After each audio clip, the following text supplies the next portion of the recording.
Hey guys, welcome back to Queen Bee TV.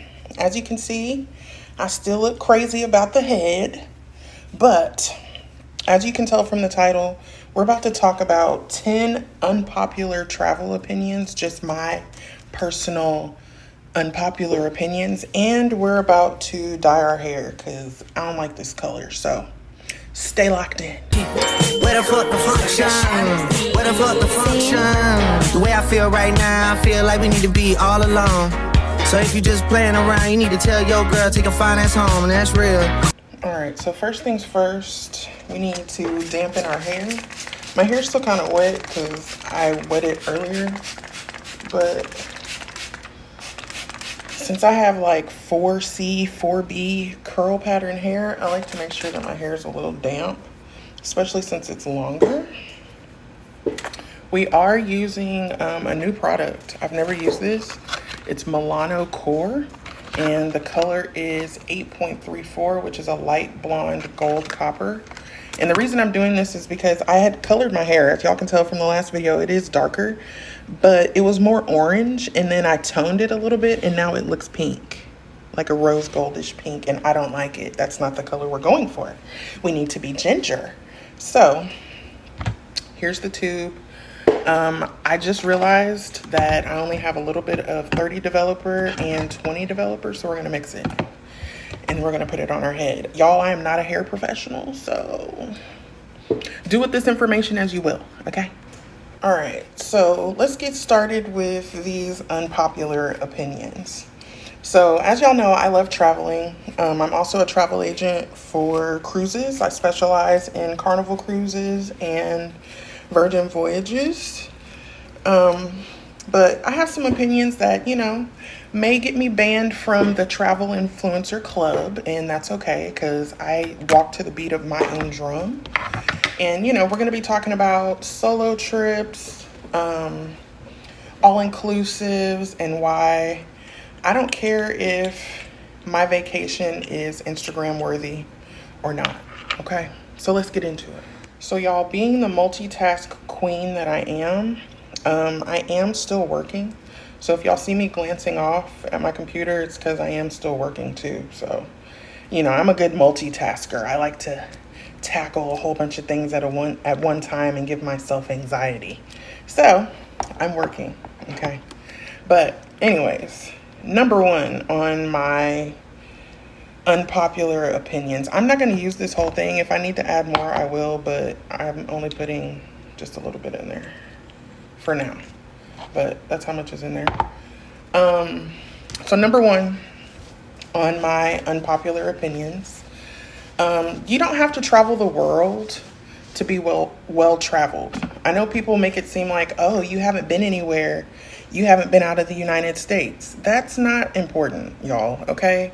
Like, domestic travel counts, okay? So that means, like, if you've flown to a whole bunch of places in the United States, kudos to you. If you've done road trips to places in your own state, kudos to you. Like, culture is everywhere. It doesn't mean that you have to leave out of the country in order to be considered well-traveled, okay? There's plenty of places in the United States I've never been to, and I still want to visit them. So don't let anybody knock you for not doing any international travel, okay?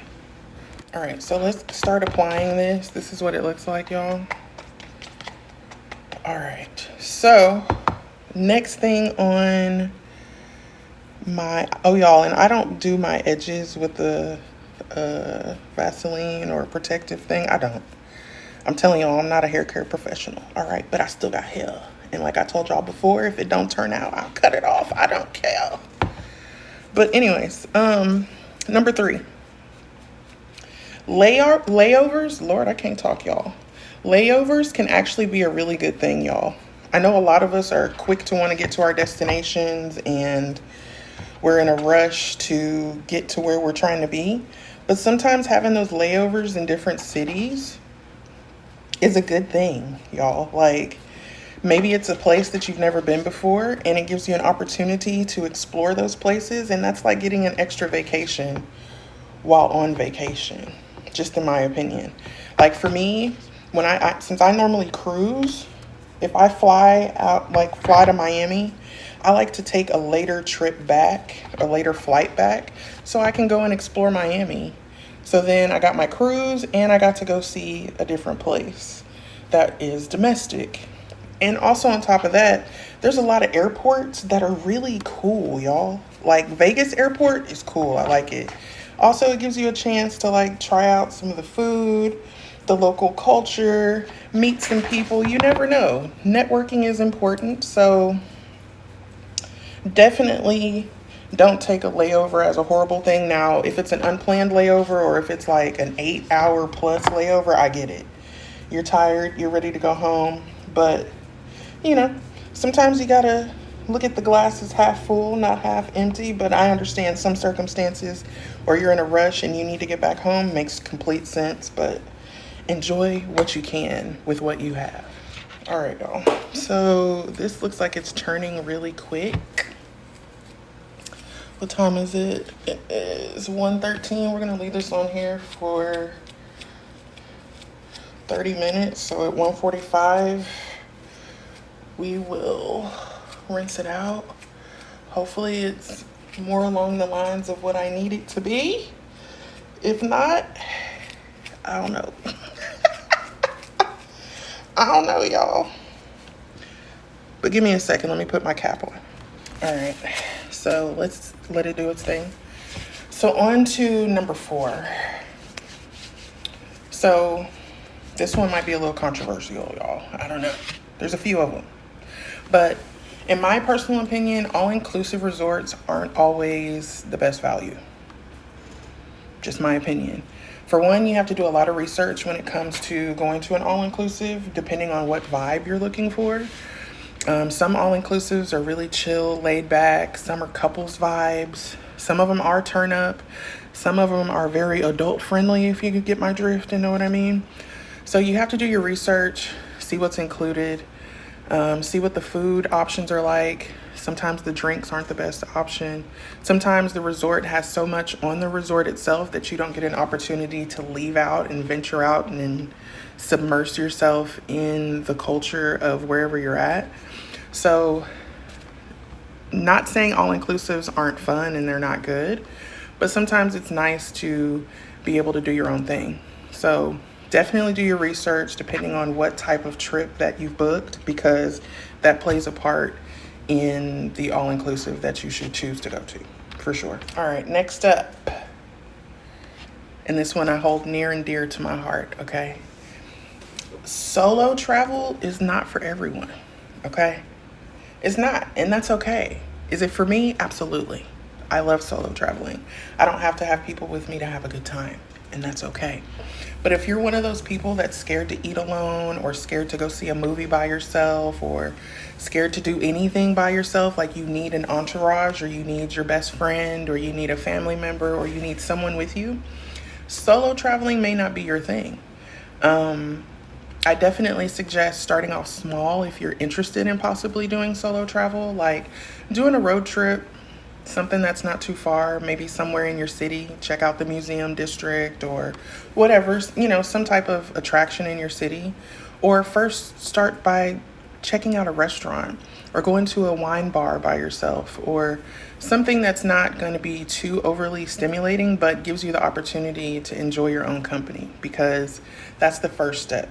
But solo traveling is not for everyone. You know, some people have very bad anxiety, and you know, they worry about going to different places on their own. Make sure people know where you are, share your location, you know, keep people updated, your family members, your loved ones updated if you are going to do solo traveling, just so that they know what's going on with you. But it's okay that solo traveling isn't for everyone.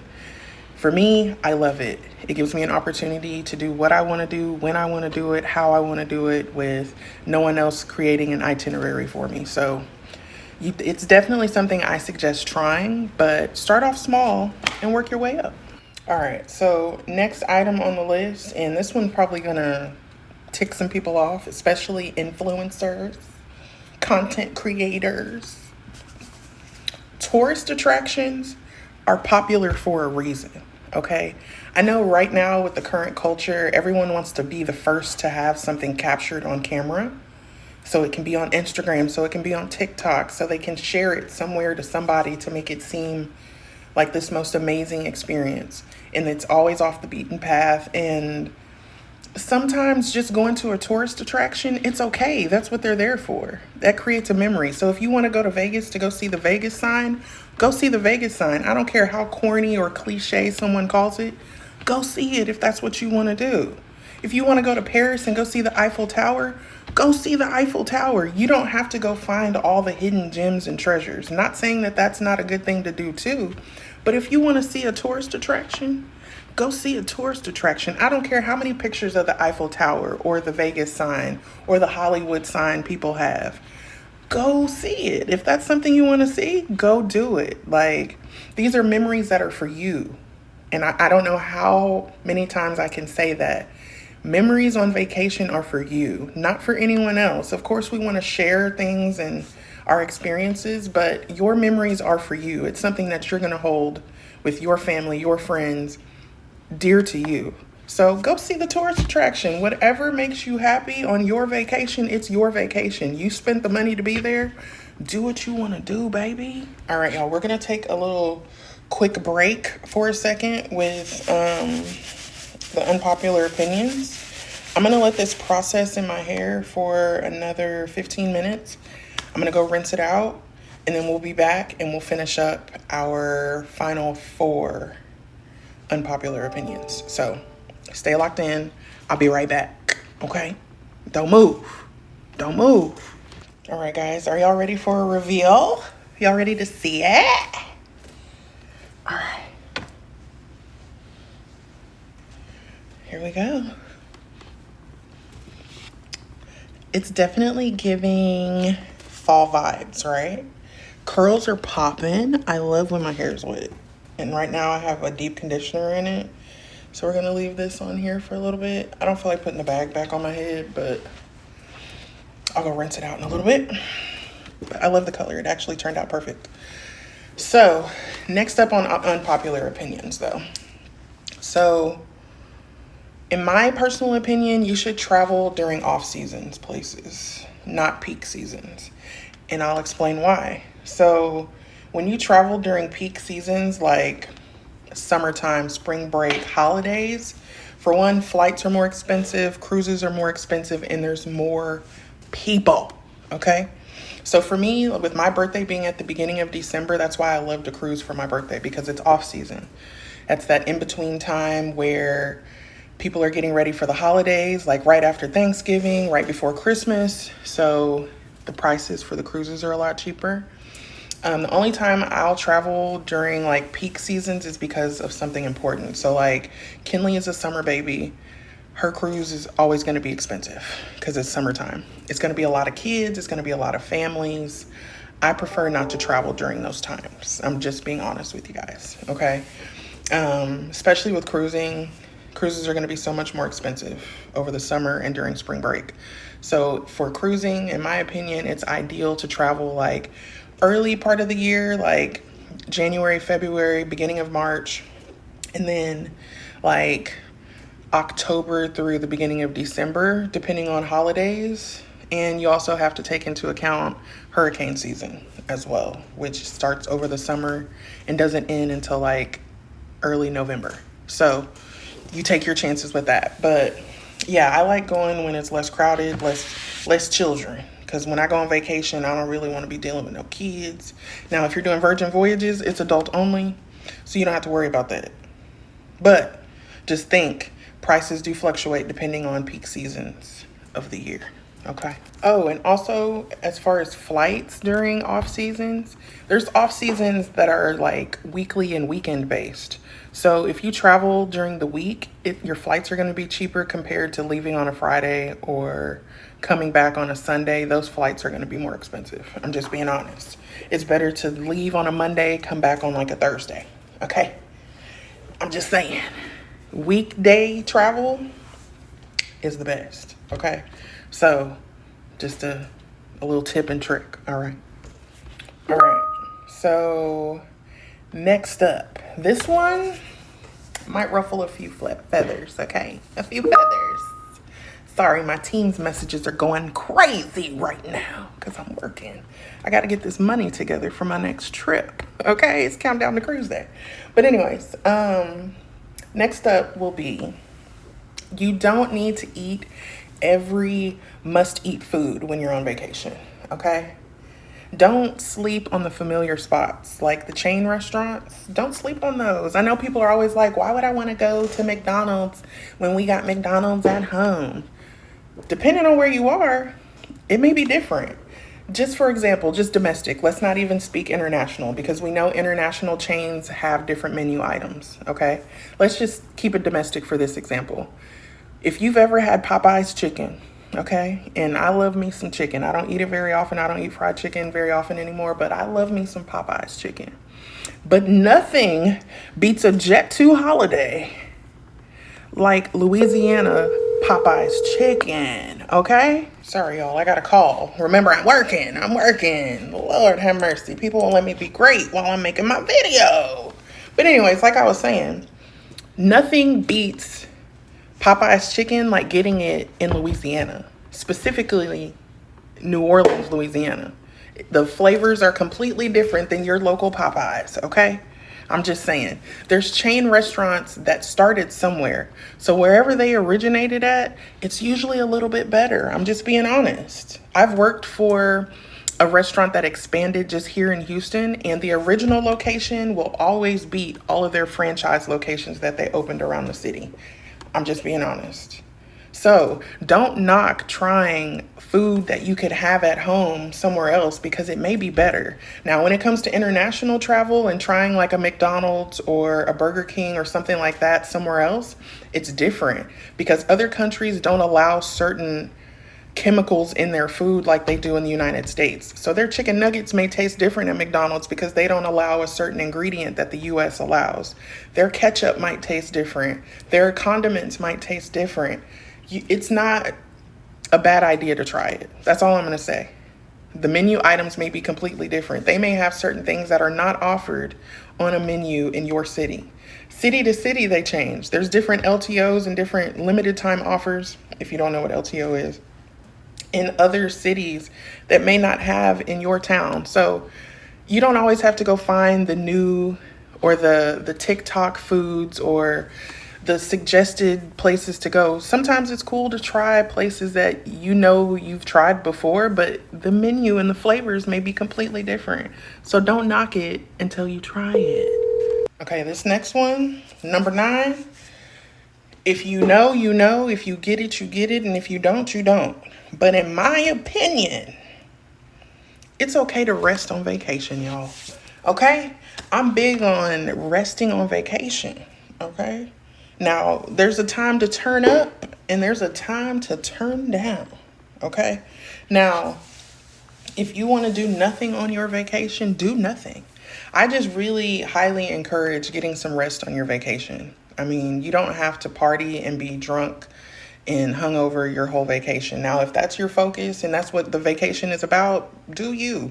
But I still suggest getting some rest at some point in your vacation, especially the day before you're supposed to go home.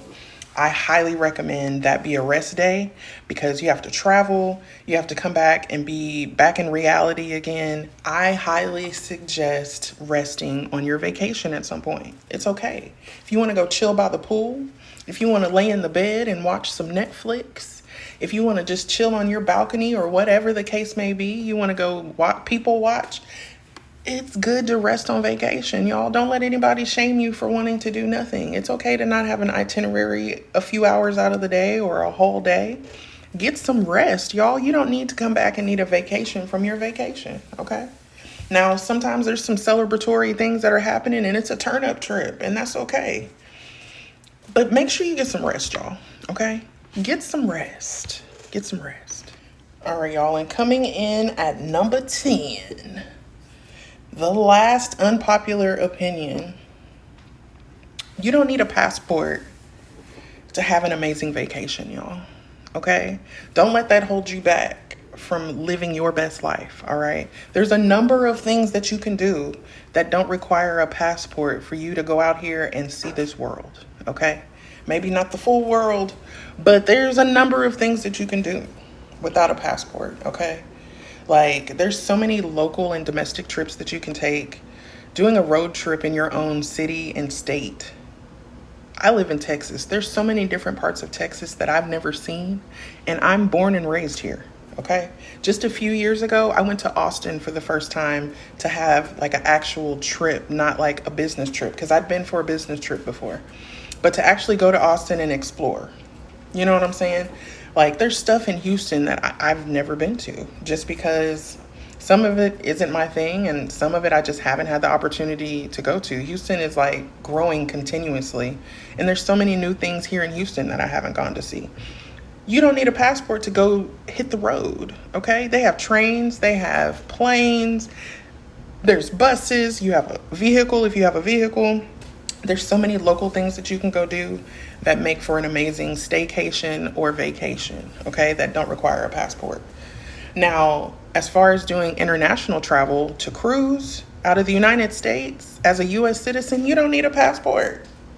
You do not need a passport to cruise. So if you want to cruise out of LA, Galveston, New Orleans, Alabama, Florida, New York, wherever, you don't need a passport for most itineraries, okay? There are a couple where you do. But for most itineraries, 95% of the itineraries, you do not need a passport. You need your birth certificate and your real ID, just like you do to catch a flight these days with that real ID mess. But you don't need a passport. So if you want to go see some Caribbean islands, you want to go to Mexico, book the cruise, y'all. Do it. If you want to travel solo, do it. Do whatever you want to do, y'all. You don't need a passport to have a good time and explore. So those are just my unpopular opinions, y'all. I don't know if I'm banned from the travel influencer club yet, but at the end of the day, I don't care. But I do want to know, which one do y'all agree with? If any, if multiple, you know, which ones made you clutch your pearls? I'm curious, but I had a wonderful time. I did. I'm officially on lunch break. I'm going to go rinse out this conditioner. And the next time y'all see me, my hair will be braided. But for now, I'm going to go enjoy my lunch and probably... Sorry, y'all. Somebody called my phone right when I was trying to finish up my final thoughts. Today has been so like... And I have to train people today. But anyways, thank you, Royal Gang, for tuning in to my unpopular opinions and coloring my hair with me. I will be using this color again, but I'm going to go, and I shall see y'all on the next one. Deuces!